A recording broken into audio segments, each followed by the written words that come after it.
5 ans après sa mise en service, l'hôpital mère-enfant Dominique Ouattara de Bingerville lance ses premières journées scientifiques.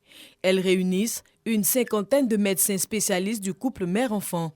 Au dire des initiateurs, ce rendez-vous se veut une lucarne pour présenter les recherches menées par le personnel soignant. 5 ans après, on s'est dit qu'il est bon que maintenant l'hôpital mère-enfant fasse connaître ce qu'on fait en matière de recherche.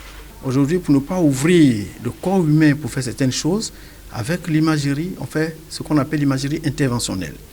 Ça permet de voir juste ce qu'il y a et puis avec juste une caméra, on va traiter un patient par exemple. Donc c'est de tout ça que nous allons parler. C'est des journées du donner et du recevoir. Moi, je vais faire une conférence sur les innovations technologiques en anesthésie pédiatrique. Le professeur Sylvia Da Silva Anoma, directrice médicale et scientifique de l'hôpital mère-enfant, ouvre le ballet des conférences. Sa communication est faite autour du thème « L'hôpital mère-enfant de Bingerville, hier, aujourd'hui et demain ».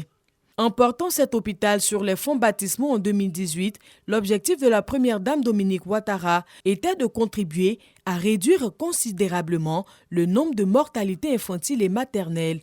Aujourd'hui, le pari est en passe d'être gagné puisque le nombre de mortalités maternelles est passé de 614 en 2011 à 385 décès pour 100 000 naissances en 2022. Je pense que c'est une avancée considérable, donc on ne va pas rester statique en disant on a de très bons résultats et puis non, la médecine évolue aujourd'hui à une allure extraordinaire et donc nous, on va suivre le développement de la médecine. Pendant 2 jours, les spécialistes présents plancheront sur plusieurs thématiques, notamment la prise en charge des grands prématurés et les enjeux liés à la santé du couple mère-enfant en 2023.